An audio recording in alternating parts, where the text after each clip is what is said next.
we go.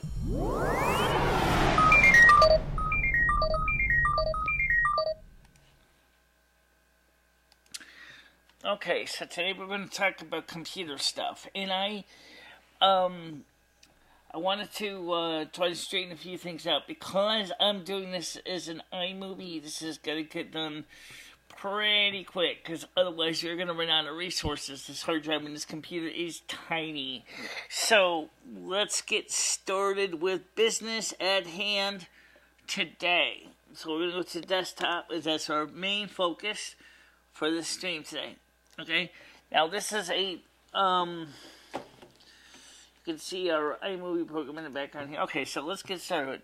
What we're talking about today is I double checked with the renters rebate people. The money should be coming around the end of October, early November. We talked about computers, and we talked about buying computers for shop, and so I wanted to go through the list of the different computers that I've been looking at. And these computers are on my watch list. They're pretty much all the same, but they're all different price tags. And some of these are really cheap, and some of these are insanely expensive. So I wanted to just talk about each of them first and explain. The question is it better to get a computer, and this thing is running slow as heck. And this is even a live stream. I hate to see what this thing does in live stream. Okay. Okay, this thing's hitting the hard drive hard. Okay, we got the two computers right here in front of us. The, this kind of tower, which is the Apple iMac Pro, Intel Xenon quad-core 2.66 GHz, 16 gigabytes of RAM, 1 terabyte hard drive. This is right now priced at $259. Just found that one. It is basically a good machine overall. And in the same price, maybe a bit more money, is the 21.5 inch 2010 i5 3.6 gigahertz 500 gigabyte hard drive, 16 gigabyte high Sierra Apple keyboard and mouse. The only problem with the 2010 model is it doesn't have Thunderbolt, which basically means that it'll be seriously limited in expandability because it only has DisplayPort, no Thunderbolt. But we're gonna use these two. Talk about these two platforms, not specifics about each computer. The towers are fantastic if you want to be able to upgrade your machine. If you're tired of, being told that you can only use built-in video cards or whatever of certain types, a tower system is going to give you the ability to make a really awesome machine. Great. Okay, so you can replace cards and upgrade the processors and the memory and make it yours, your custom design machine that is going to meet your applications. There's nothing wrong with that. It's a great thing. The problems is with towers is they take a lot of room. They use a lot of energy most of the time, especially the ones we're talking about here. And in the case of the Mac Pro, it's also extremely heavy. Okay, so it's not by any chance a light box. The iMac, on the other hand, is convenient in the sense that it is an all-in-one unit like the other iMacs are. Like this one I'm using right now, which is a 2006 iMac with an Intel Core 2 Duo machine. It allows you to have the keyboard, the processor, the hard drive, and everything in one box. All you have to do just then is just plug in the USB keyboard and the USB mouse. And so if space is a crunch and portability and space issues is your issues, there's your machine. if you're looking for something that's you trade off between encapsulated all-in-one machine that pretty much the only thing you can really do is upgrade the RAM and upgrade maybe the processor if you want to go through a complete surgical procedure to tear it down. Well, the thing is, for me, as I was looking at a computer from another company which offers a professionally tested one, which is this one right here, the Apple Mac Pro, 3.33 gigahertz, 6-core Westmere, 16 gigabyte RAM, and here's the kicker, 1-year warranty. This one is $499.97.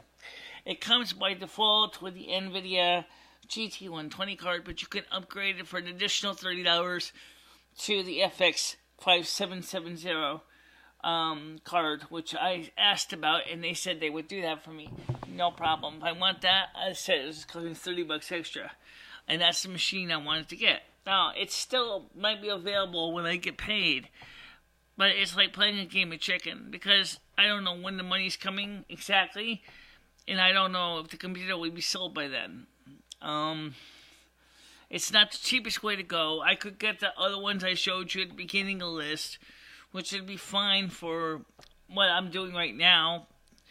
But, you know, and also for that additional money I'd be saving, I could go ahead and, as long as it has all the card caddies, for hard drive caddies, just stick another 3 hard drives in the machine, or even install a PCI-based SSD into one of the PCIe slots, allowing me to have a nice, serious, high-speed root device, which is what I've considered as well. Because SSDs would mean that the spinning disks themselves would be used for other things. The only thing I have to figure out is how would that work with a swap file. Please understand the Mac has a swap file.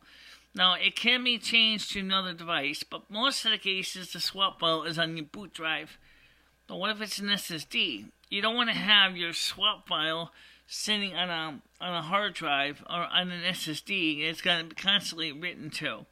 That's a good way to turn your SSD into garbage. However, it's good if you want to basically have multiple drives, and if the operating system will let you select which device that your swap file will be on. So that's a good consideration if space is an issue for you. Okay? Not a problem there. It just happens to be that some things... So what I'm thinking is I still want to get that computer. Now, let's talk about another thing that you're going to need with a computer like that. Let me see what I can find here. Computer, cases, connectors, no audio equipment. I got a lot of stuff here. Multi-purpose batteries, test measurements, home improvement, computer components and parts. Here we go. Okay, now let's go to the hard drive or monitor. Now, originally I was going to buy a monitor for my Power Mac G5, because my Power Mac G5 is my main go-to machine for everything. All the video processing is done on the Power Mac G5, and unfortunately, the monitor on it is kind of old and subpar. So I wanted to make a better one. So I was going to consider, and I'm still into it, and it's still sitting here, the HP 23.8 inch full high definition monitor. I was going to buy that originally for the Power Mac G5. As originally I was going to get an iMac for the studio. And I can't afford, well, I could, but it's going to be tight. I can't afford to buy the Mac Pro and then buy this monitor, and then I'm still going to need a monitor for the other thing. There's the other problem, is that this monitor here is physically too tall for the space allotted for it, which is right here where the iMac is. So height is a problem because this is too tall.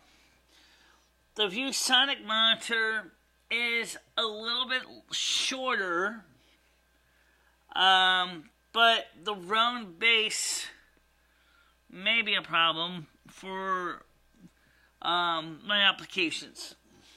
Please understand, these monitors are designed for sighted people. They're not really designed for legally blind people who have to get up to the thing like less than inches from the face. So obviously, that's going to kind of limit it. Then, as we look, we see another monitor that is also a good candidate. The Dell is sold, but I've seen more than this one item on eBay, so I know there's more than one. Notice that most of these monitors have round bases. Instead of like the IMAX square like foot. Actually, it looks more like a trapezoid, but okay. The point is that can be an issue. Space concern. Real space case. I don't know about that. Oh wait, seriously. But yeah, space is a problem. And so that's the reason why I wanted to try to work on that. So I'm still kind of deciding which one to do right now. And I'm not sure. So let me switch this back to me. I'm not really sure which I'm going to choose. And I really don't know. Oh, I want to thank you guys for watching this very simple and short comparison of what I'm looking at to replace this aging 2006 iMac. It ain't much. It's better than nothing. But honestly, it's just not that great. But we'll work on it. Right now the money hasn't come yet. So like I said, like playing a game of chicken. I have to figure out what the money is first before I can do anything else. But for now, I'll talk to you soon. See you guys on Wednesday. Bye-bye. Bye-bye, everybody.